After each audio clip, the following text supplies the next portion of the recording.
हुजूर अलैहिस्सलाम की बारगाह में एक नौजवान आया कि आका मेरा बाप बग़ैर पूछे ही मेरा माल खर्च कर देता है, कमाई मेरी होती है, पूछते नहीं। हुजूर ने बुलवाया। अब जब पैगाम पहुंचा, हुजूर ने बुलाया है और शिकायत ये है, तो सब लोगों पर जो अहले इस्लाम हैं, अहले ईमान हैं, उनके ये दिल की बात है और होनी चाहिए कि हुजूर कहीं नाराज़ ना हो जाएं। अब एक तो से ये फ़िक्र है कि हुजूर की खिदमत में शिकायत हुई है तो हुजूर नाराज़ ना हो जाए।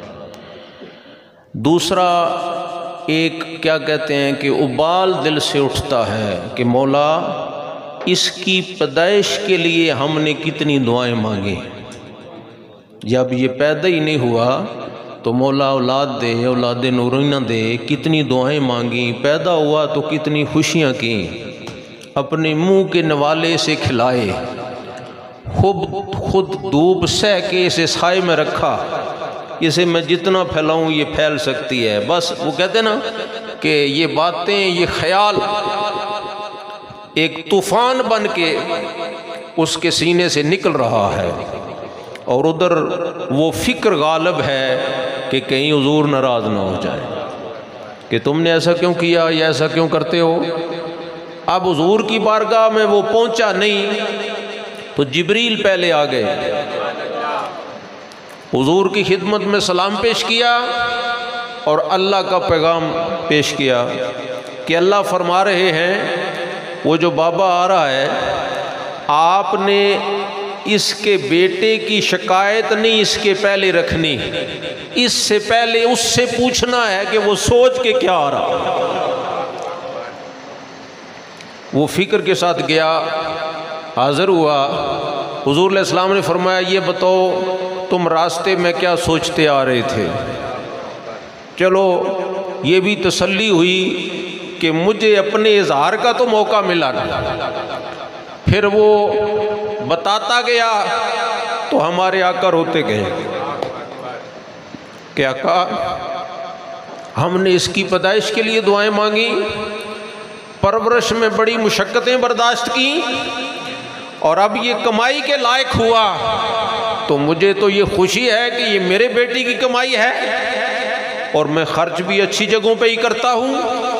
हुजूर अलैहिस्सलाम ने उसके बेटे से मुखातिब होकर फरमाया कि तुम भी और तुम्हारा माल भी ये तुम्हारे बाप की मिल्कियत है, ये जब चाहे जहाँ चाहे खर्च कर सकता है। तो हम जो कुछ हैं अपने वालिदैन की वजह से हैं और अल्लाह ने अपनी इबादत के बाद वालिदैन के साथ हुस्न सलूक का हुक्म इरशाद फरमाया। और यहाँ कोई तखसीस नहीं कि वो वालिदैन बहुत बड़े को मुत्तकी हों ना वो मोमिन आला हों, नहीं, वालिदैन जो भी हैं वो वालिदैन ही हैं। तो ये इन दुआ कराना हो रहा है, बेटा जा रहा है, बेटी जा रही है, आप स्कूल जा रहे हैं, आप कॉलेज जा रहे हैं, आप जॉब पे जा रहे हैं, आप बाहर जा रहे हैं, छुट्टी ख़त्म होगी आप जा रहे हैं, दुकान पे जा रहे हैं, तो अम्मी जी अब्बू जी दुआ करें, ये दुआ करते हैं, इसमें शक नहीं। लेकिन मुफ्ती नईमी रहमतुल्लाह अलैह ने बड़ा खूब कहा कि दुआ कराना और है और दुआ लेना और है, तो लिहाजा कराया न करें, इनसे लिया करें। और जब ये देते हैं तो फिर हाथ उठाने की ज़रूरत नहीं होती, दिल से निकले तो असर रखती है, पर नहीं कुव्वते परवाज़ मगर रखती है। लिहाजा इन रिश्तों को राज़ी रखें जिनके वालिदैन ज़िंदा हैं, उफ़ तक न कहें, उफ़ तक जो कुरान ने कहा। और इस पर फ़खरुद्दीन राज़ी रहमतुल्लाह ताला आपने जो कलम उठाई, आपके बाद जुमला मुफस्सिरीन ने बतौर हुज्जत आपकी तफसीर का सहारा लिया। आप फरमाते हैं ये आजकल तो पता है बात भी अगर कहे ना, बात भी तो आगे से जवाब देने का अंदाज़, खुश नसीब लोग हैं जो माँ बाप को राज़ी रखते हैं, उनसे दुआएं लेते हैं। लेकिन एक कसरत ऐसी जो हमें कभी पढ़ने को मिलता है, ख़बरों में छपता है, चैनल्स पे शाया होता है जी, व्हाट्सएप ग्रुप्स में ख़बरें आती हैं, ये हो गया वो हो गया। तो खुदारा ये ऐसे रिश्ते हैं कि दिन की खिदमत में उफ तक न कहा जाए। वो बाप ने आज़राए आजमाइश बच्चे से पूछा ना कि बेटा ये क्या है, तो उसने बता दिया कि ये तो सामने रक्षा खड़ा हुआ है, मैं एक मिसाल देता हूँ। थोड़ी देर के बाद फिर दोबारा पूछ लिया ये क्या है, तो बेटे ने फिर बता दिया। अब तीसरी दफ़ा कुछ वक्त के बाद पूछा तो कहा मैं 2 दफ़ा तो बता चुका हूँ कि ये चीज़ है, अब आपको बार बार बताएं समझ नहीं आती। तो कहा बेटा यही तो मैं तुझे याद कराना चाहता हूँ कि तू 100 दफ़ा भी पूछे तो मैं तो चूम के ही बताता रहा हूँ कि बेटा ये बात है। तो परवरिश के वक्त इन्होंने बड़ी मुशक्क़तें बर्दाश्त की हैं और अपना खून अपने मुंह करने वाला औलाद को दे के वालिदैन खुश हो जाते हैं कि ये रज जाए तो हमारी खैर है। तो लिहाजा दुनिया में हैं तो इन्हें राज़ी रखें और खुश करें। वो जो मैंने उफ़ की बात की है, फ़खरुद्दीन राज़ी कहते हैं बाप बेड पेशेंट हो जाए, बीमार हो गया, बिस्तर अलालत पर उठ नहीं सकता, अब पेशाब पखाना भी बिस्तर पे करना है, तो बेटा संभाल रहा है। अब ज़रा पेशाब कर दिया, उसने साफ़ करना है, तो फिर क्या करेगा? अब स्मेल आ रही है तो नाक के आगे कपड़ा रख लेगा। फ़खरुद्दीन राज़ी कहते हैं अगर कपड़ा रख लिया तो ये भी उफ़ के ज़ुमरे में आएगा, ये भी उफ़ के ज़ुमरे में। तेरी माँ ने जब तुझे साफ़ किया था तो उसे तो स्मेल नहीं आई थी, वो तो तुझे चूम भी रही थी और तेरी गंदगी भी साफ़ कर रही थी। तो आज इस स्मेल ने तुझे सुकून और मज़ा क्यों नहीं दिया? तूने नाक के आगे कपड़ा रखा है, ये भी उफ़ के ज़ुमरे में आता है। लिहाजा इन रिश्तों को राज़ी करे तो समझ ले रब राज़ी हो गया, रब राज़ी हो गया। ये खूबसूरत और एक तवील बाब है तो खोल लेने के लायक है, लेकिन मैं इसी पर इक्तफ़ा करूँगा कि आज इस शदीद मिलावट के दौर में भी माँ बाप का प्यार बड़ा खालिस है। कोई रिश्ता अपने से आगे आपको देख नहीं सकता, तासब की आग उबल पड़ती है। ये हमसे आगे चला गया, इसे रिश्ता अच्छी जगह से मिल गया, इसके मकान अच्छे बन गए, इसे कोई जॉब अच्छा चला गया मिल गया, ये बाहर चला गया, इसका कोई हाथ कुशादा हो गया, तो कोई रिश्ता खुश नहीं होगा। अगर खुश होंगे तो माँ बाप खुश होंगे। वो हर हाल में अपने से आपको आगे देखना चाहते हैं कि हमारा बेटा हमसे ज़्यादा तरक्की कर जाए। लेकिन मैं बड़े दर्द के साथ एक और पहलू भी आपके सामने रखना चाहता हूँ। कसरत मेरे सामने बुज़ुर्ग लोगों की बैठी है। बच्चों पर वालिदैन के हुकूक कब होंगे? जब बच्चे हक की अदायगी के काबिल हो जाएंगे, बड़े हो गए, कोई कमाई वाले हो गए, तो फिर वालिदैन का ख्याल रखेंगे। लेकिन इससे पहले कमो बेश 80 वो हकूक हैं जो औलाद के हैं वालिदैन के ज़िम्मे। अगर ये अदा किए हैं तो फिर फिक्र न करें। जब जवान औलाद को आप आवाज़ देंगे तो ऐसे जी करेंगे कि आपका कलेजा ठंडा हो जाएगा। लेकिन वो मराहिल से गुजारते हुए आपने अपना हक अदा करना है। और वो एक की तरफ मैं इशारा करूं कि जब बाप ने बेटे को कहा कि मैंने तेरे ऊपर ये एहसान किया, तेरे मकान बनाए, तेरी शादी की, तेरे जॉब का इंतज़ाम किया, तेरी तालीम का इंतज़ाम किया, तो वो सारे लाके शुक्रिया अदा करता रहा क्योंकि ये बातें समझ आ रही थी। फिर एक जुमला बोला कि कहा तू पैदा नहीं हुआ था तो मैं उस वक़्त भी तेरा मोहसिन था, उस वक़्त भी एहसान है मेरा तेरे ऊपर जब तू पैदा ही नहीं हुआ था, माँ के पेट में भी नहीं हुआ था, अभी तू मेरी छाती का तोहम बना हुआ था, मेरी पुश्त में था। तो कहा अब्बा जी ये तो मुझे नहीं समझ आया, ये एहसान आपने क्या किया है, ये नहीं मुझे समझ आया।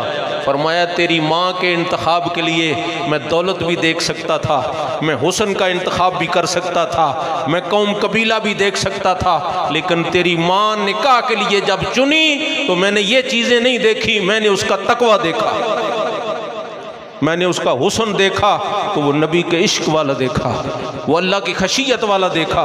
तो ये पहलू भी देखे। ये जेली स्टेटमेंटें छोड़ दें और पेपर मैरिज छोड़ दें। वो राज़िक है जो ज़ेरे ज़मीन भी कीड़ों को रिज़्क देता है, वो राज़िक है, इन चीज़ों को छोड़ दें। कोई अल्लाह पर तवक्कल का दाता साहब रहमतुल्लाह ताला अलैह का भी उर्स पाक 20 सफ़र को दुआ हुई है।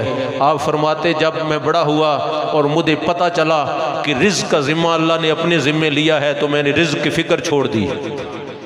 हमें क्यों फ़िक्र है? लेकिन अब ये बातें मैंने छोड़ दिया है। वो एक जो तकरीर होती है उसमें एक रूटीन में बड़े दर्द के साथ आपसे मुखातिब हूँ कि जब वो राज़िक है तो फिर ये फ़िक्र हमने अपने ऊपर सवार कर रखी है। रमज़ान आ गया, मैं एक मिसाल देता हूँ, रमज़ान आ गया, फसल भी पकी हुई है, वो जी वो गफूर रहीम है, वो बख्श देगा, रोज़ा कहाँ रखा जा सकता है, ज़रा फसल तो इकट्ठा करने। वो गफूर रहीम होने पर इतना यकीन कामिल है कि फ़र्ज छोड़ रखा है, तो उसने तो वल्लाहु खैरुर राज़िकीन भी कह रखा है। फिर इस पर यकीन क्यों कमज़ोर है और हम रिज़्क़ के पीछे क्यों फिर रहे हैं? ये तो उसके ज़िम्मे है। मैंने एक बंदे को देखा, उधर सुना सामने बैठ के, रमज़ान था जातली वाले उस एरिए में, तो उसने कहा सबसे ज़्यादा ज़मींदारा बड़ा मेरा है, बड़ी दवा बारिश में भीग चुकी है मेरी फसल, लेकिन फ़िक्र नहीं है, हम सहरी के बाद शुरू करते हैं और जब समझें कि अब नहीं काटी जा सकती छोड़ देते हैं, आराम रेस्ट करते हैं, नमाज रोज़ा करते हैं। क्यों? जो हमारे ज़िम्मे था वो हमने काम कर लिया है, अब रिज़्क देना रब के ज़िम्मे है। अगर हमारा है तो कहीं नहीं जा सकता।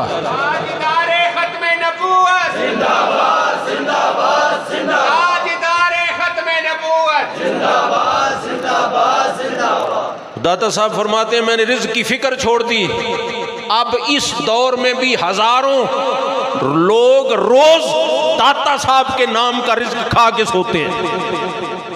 मखलूक खुदा में बट रहा है, ये दाता साहब का रिज़्क अल्लाह ने नाज़िल कर रखा है वहाँ, तो लिहाजा ये फ़िक्र जो अल्लाह ने अपने ज़िम्मे रखी है वो आप अपने ज़िम्मे ना लें। आखिरत की कामयाबी हमारे ऊपर छोड़िए, ये हमारे ऊपर छोड़िए कि जो अमाल करके आओगे लियब्लुवकुम अय्युकुम अहसनु अमला। फरमाया क्या है मौत व हयात का मकसूद?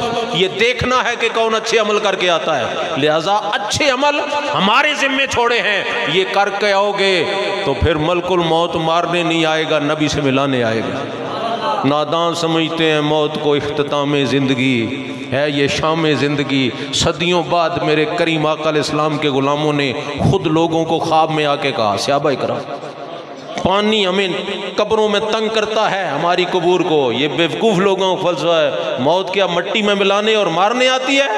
मौत को तो कुरान ने जायका कहा है, जायके का तो हिस्सी और मादी वजूद ही नहीं होता। आप अभी खाना खाएंगे तो सालन का अलग जायका है, मिठाई मीठी चीज़ का अलग जायका है, फिर उसके बाद कुल्ली कर लें तो जायका ख़त्म हो गया। तो जो पानी के कुल्ली से ख़त्म हो जाए, और कुरान ने तो हमें बात समझा दी है कि मौत मारने की जुर्रत नहीं रखती, जायका बन के आती है, और उस जायके की मिठास को तूने अपने अमल से बनाना है। अभी मैंने अल्हम्दुलिल्लाह रास्ते में मदीना शरीफ की खजूर खाई है, वो तो सामने ही आए तो मुँह मीठा हो जाता है कि नहीं? वो मौत तो जायका है, लेकिन उसे मीठा हमने अपने अमल से बनाना है। अमल से ज़िंदगी बनती है, जन्नत भी जहन्नम भी, ये खाकी अपनी फितरत पर न नूरी है न नारी। मौत मारने नहीं आती। बिलाल हबशी रज़ी अल्लाह ताला अन्हु, कुतुब सीरत की जीनत है ये बात। आपको जब सांस लगे नज़ा की कैफियत तारी हुई, आपकी ज़ौजा ने काम पर मुसीबत आ गई, आप हमसे जुदा होने वाले हैं, फरमाया मुसीबत न कह, खुश हो के मुबारक दे। कहा मरने पर, मरना ज़रा मुबारक वाला वक्त होता है, लेकिन ये है क्या इस वक्त तो बंदा होश में नहीं होता। नज़र की कैफियत हो तो बंदा होश में है, लेकिन ये होश में भी है और नज़र भी कहीं लगा रखी है। और कहा मरने नहीं जा रहा, मैं अपने आका से मिलने जा रहा।